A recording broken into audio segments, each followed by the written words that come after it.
everyone. State Senator Caroline Menjivar here representing the great district, District 20, San Fernando Valley in the city of Burbank, here to talk to you about SB 1103. Now let's get into it. This is this year's Commercial Tenant Protection Act of 2024. And it's specifically tailored to provide protections to our smallest businesses, sometimes often our most vulnerable tenants. And we're talking about micro enterprises of 5 employees or less. We're talking about restaurants with 10 employees or less. And we're talking about small nonprofits with 20 employees or less. Actually, in my own district, about 50,000 individuals or tenants are going to be eligible to get the protections under SB 1103. And like probably a lot of other members, they represent communities, districts that the bread and butter that make up their commercial chambers are small mom and pops. In my district, I have business corridors of individuals that come here for their American dream. We have minority-owned businesses, women-owned businesses, first-generation immigrant businesses who start off vending on the streets and then luckily achieve their American dream in opening up a brick and mortar. Now, it's not always easy to stay and maintain in business here in California. We've seen reports where majority of individuals who submitted answers feel like they are on the verge of being displaced here in California. We want to protect them, and SB 1103 is looking to do that. I've heard from various small business owners. They talk about the unjust increases in rent, the lack of transparency that comes with building maintenance costs, the lack of time they get to adjust to pay for an increased rate, or the lack of time they get before they get evicted. It is hard. We need to give them enough time. In this bill, let's be clear, it's still going to allow corporate landlords to do some things that we need to focus, we'll want to fix later down the line. But what we want to do now is, while they maintain to do what they're going to keep doing, is give some reprieve to these tenants. Give them enough time to adjust. Have them go to their networks or support system to say, hey, I have enough time now to see if my family and friends can help pull together to pay for the increased rents, to actually look through a document to see what am I paying into to fix the surrounding areas for the building maintenance costs. And also, can I get more time before I get evicted to find a different location to continue my business? So that is exactly what SB 1103 is doing. And additionally, one of the things that we're doing is including language justice. So if you're a tenant and you're negotiating your contract in a different language, SB 1103 will allow 5 additional languages to be translated into for that contract. Because what if you say something with the landlord and then you get a contract in a different language? How do you know what you negotiated is in that contract? That brings transparency both to the tenant and the landlord. Additionally, you've heard me talk about what we're doing with evictions and the raising of costs. This is what we want to do exactly. If there's going to be a rent increase of more than 10%, we want to give 90 days notice before that rent goes. Now, if we're going to terminate a lease, we want to give 60 days to a tenant that has been there for a year or more. We're not asking for a lot. We're asking what is just and deserved of tenants who've saved all their hard-earned money to put into a location, who've dedicated their time to a community for a year or more. This means that qualified commercial tenants will have more and crucial time to plan, just like we spoke about. It's just basic transparency. This isn't going to be an added barrier to anyone. In fact, we believe this is a benefit for also landlords, because if we have stable tenants, then a landlord wouldn't have to waste money having to look for a new tenant, putting up signs. We want stability in our communities. This brings stability also to the people who know that in their corner they have a business that they can go to, that their kids have gone to, that their parents have gone to, and they want to continue that tradition. I visited a small business in my district a couple of weeks ago, maybe a month now, who after 20 years is getting evicted. Now, my bill exactly wouldn't have helped with that, because again, landlords can still do these tactics, but we want to give them more time to see if we can help. Now, I'm not just here standing alone on SB 1103. I have a strong coalition made up of advocates, made up of lawyers who do pro bono work, made up of small business owners who say that this is the time for California to stand behind small business owners, our bread and butter. And I want you to hear from a couple of them. First up, I want you to hear from Bianca Blomquist, who manages the execution of small businesses majorities policy, programs and initiatives, and serves as the liaison for California government. So right now I'd like to turn over to Bianca to speak a little bit about her perspectives and experience in this space.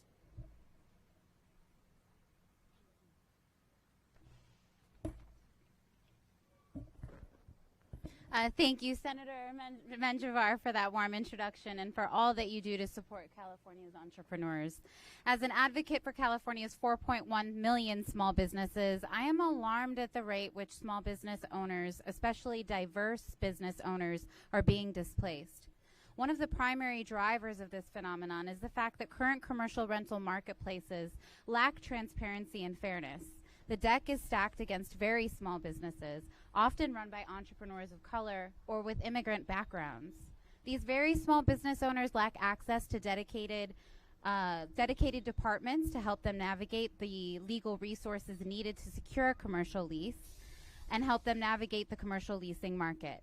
Kirk Vartan, one of our 85,000 small business owners and Small Business Majorities Network, knows exactly what it's like to deal with leasing challenges. Kirk owns a slice of New York in San Jose, which serves Gotham-style pizza from locations in San Jose and Sunnyvale. Kirk told me recently that he feels like a prisoner when his landlord asks for increased payments. He has an established presence of more than a decade in both of his restaurant locations.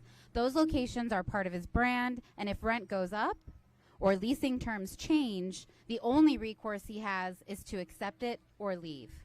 Kirk understands that landlords have the right to raise rent, but he wishes that his loyalty was rewarded with some consideration under the eyes of the law, or that his position as a small commercial tenant is acknowledged as having fewer meaningful rights, especially when compared to his larger commercial tenants.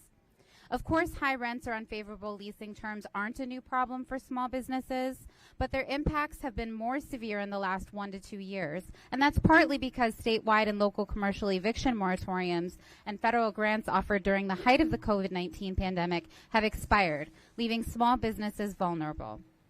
That's why small business owners support SB 1103. The bill will provide leasing language transparency for small business owners when negotiated in languages other than English, give business owners more time to relocate and move their workforce when their lease is up, and provides them with the certainty they need to run their small business. Imagine a California with fewer small businesses replaced by larger ones. Small business owners reinvest in their communities and local economies through wages, benefits, and local investments. Larger corporations often don't. So let's make an investment in our small business owners and our local economies by passing SB 1103 today. Thank you. Thank you so much. Thank you so much, Bianca, for joining us today.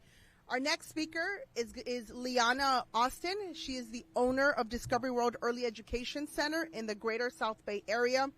The center was started by her parents in 1988, a year before I was born, and has served thousands of working families. Liana, come on up and share a little bit of your story. Good morning. Thank you, Senator and Public Counsel, for allowing me to share my story today.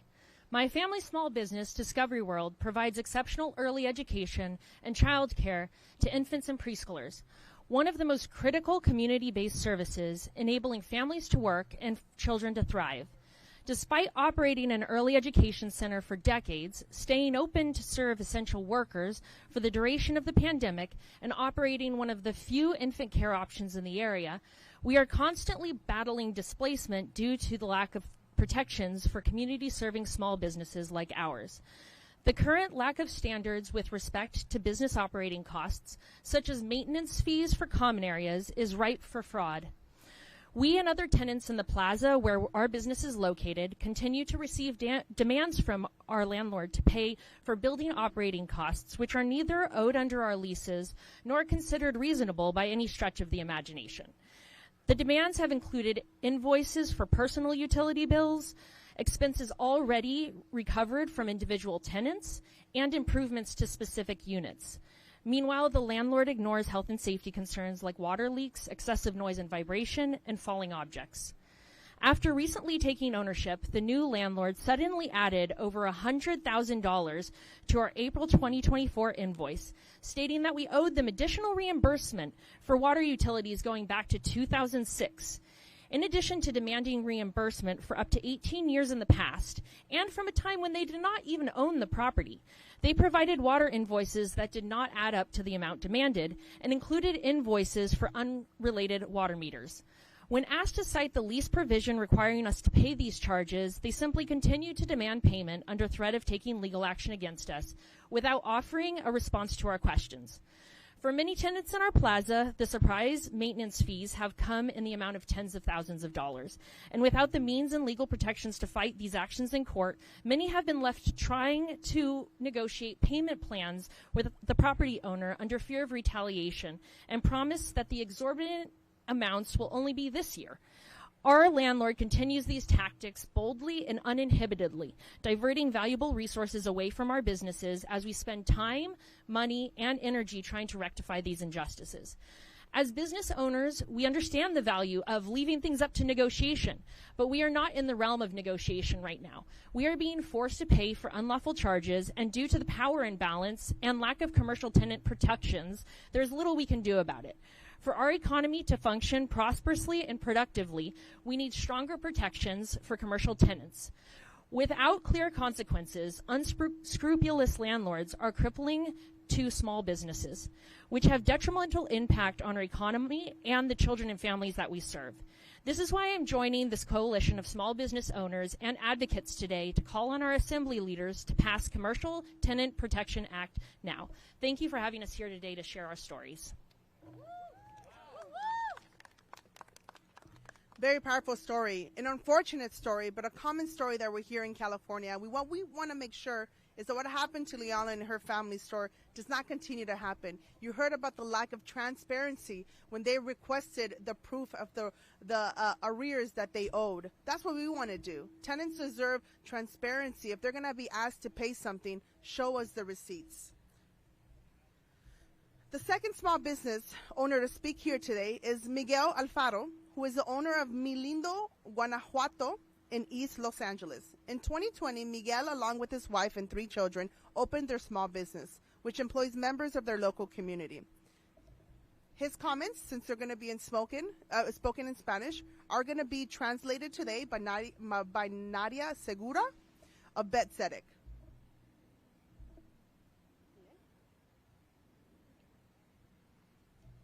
Buenas tardes, mi nombre es Miguel Alfaro.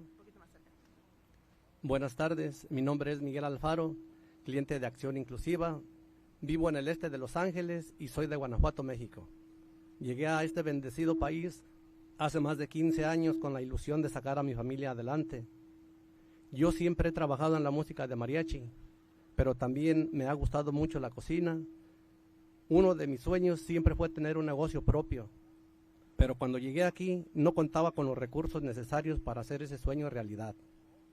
En el 2020 tuvimos la oportunidad de abrir nuestro negocio, Mi Lindo, Guanajuato, en el este de Los Ángeles, donde se preparan platillos típicos mexicanos con productos de primera calidad. Al principio todo marchaba bien. Semanas después llegó la pandemia y tuvimos que cerrar temporalmente. Debido a la situación económica, las ventas no siempre son suficientes.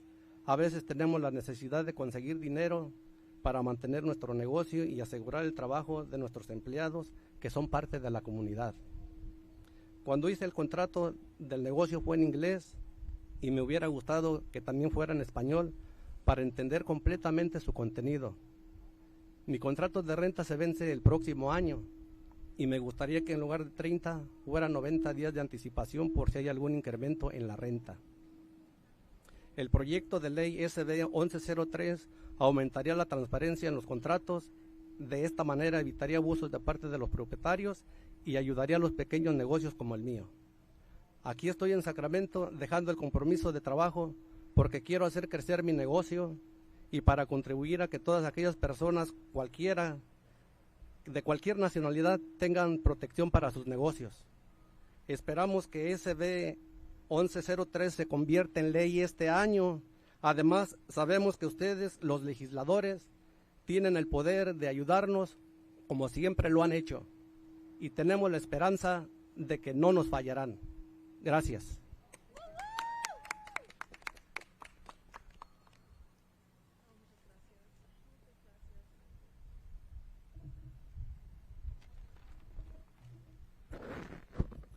Hi, my name is Nadia and I'm with Betsedec. I'm going to translate for Miguel. Gracias, Miguel. Good afternoon. My name is Miguel Alfaro and I'm a client of Inclusive Action. I live in East Los Angeles and I'm originally from Guanajuato, Mexico. I came to this country more than 15 years ago with the hope of providing a better life for my family. I have always worked in mariachi music, but I also have a strong passion for cooking. One of my dreams has always been to have my own business. But when I arrived here, I didn't have the resources necessary to make that dream a reality. In 2020, we had the opportunity to open my family business, Mi Lindo Guanajuato, in East Los Angeles, where we prepare traditional Mexican dishes using top quality ingredients. At first, everything was going well, but a few weeks later, the pandemic hit and we had to close temporarily. Due to the economic situations, sales are not always sufficient, and sometimes we need to find additional money to keep our business running and to ensure the jobs of our workers who are part of the community. When I signed the business contract, it was in English, and I would have liked that it was also in Spanish so that I could fully understand its content. My rental contract expires next year, and I would like to have a 90-day notice instead of 30 in case there is an increase in the rent. The bill, SB 1103, will increase transparency in contracts, thereby preventing abuses by landlords and helping small businesses like mine. I'm here in Sacramento today, and I took the day off because I want to grow my business and contribute to ensuring that people of all nationalities have protections for their businesses. We hope that SB 1103 becomes law this year. We also know that you, the legislators, have the power to help us all, as always you have, and we are hopeful that you will not let us down. Thank you.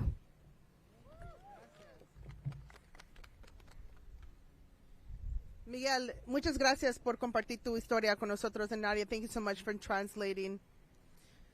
Our last speaker of the day today is going to be Doug Smith, who is the senior director of policy and legal strategy at Inclusive Action for the city, where he coordinates strategy to transform unjust economic systems and advance equitable policy, just like a legislator.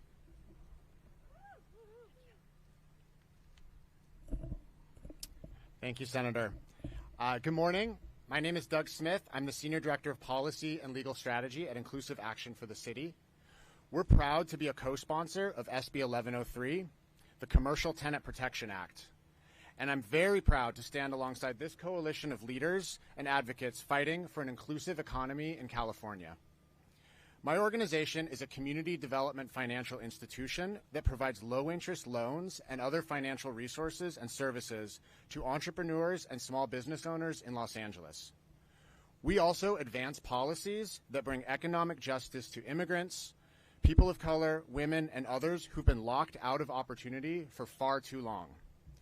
We see firsthand every single day how important it is to level the playing field so that small business owners and small nonprofits have a fair chance to launch, grow, and maintain their business. Small businesses and nonprofits are the backbones of our communities. They provide culturally significant food, goods, and services that families rely on. This is especially true for our most underserved communities. SB 1103 will protect and support these businesses and nonprofits. It will create new opportunities for entrepreneurs who are currently unable to open a brick-and-mortar business because of unfair leasing practices. And it will help safeguard existing small businesses and nonprofits from displacement, something that is important for all of our communities. Specifically, SB 1103 will increase language access by translating lease documents into the language they were negotiated in, provide transparency for hidden fees, and give more time to respond to rent increase or evictions for small commercial tenants.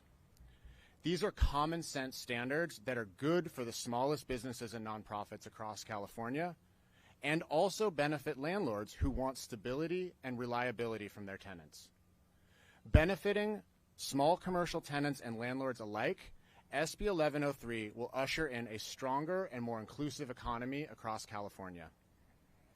Thank you, Senator Menjivar, for your leadership in bringing this bill through the legislature, and to all of our co-sponsor organizations for working together for SB 1103.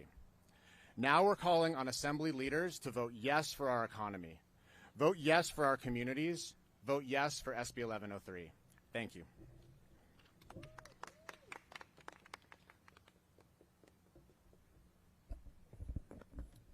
Thank you so much, Doug. Thank you to everyone, to the advocates that are standing behind us, and the advocates all across California who know and have joined us, because this is an effort that California needs to lead with.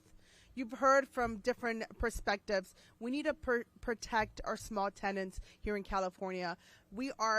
Small businesses are one of the largest growing enterprises here in California. We need to protect the entrepreneur's creative mind who goes from vending at a farmer's market to opening a brick and mortar. We need to bring transparency in those negotiations. We want to make sure that if you negotiate in a different language outside of English, that we can expand that into putting a contract, what you negotiated, into that said language. We want to give you more time when you get increases in your rent. And we want to prepare you if you are evicted, give you more time to prepare for that transition, because that's a difficult transition. Now, in the next 2 weeks and a half, it could be brought up at any time on the assembly floor. SB 1103 is ready to go. It's ready for the assembly to bring it up on the floor and vote for it. So we're not done yet. We need you to tell our assembly members to vote for SB 1103 and bring some transparency, bring some justice to our small businesses, our micro enterprises, and our small nonprofits. Thank you for joining us, and let's get SB 1103 over the finish line.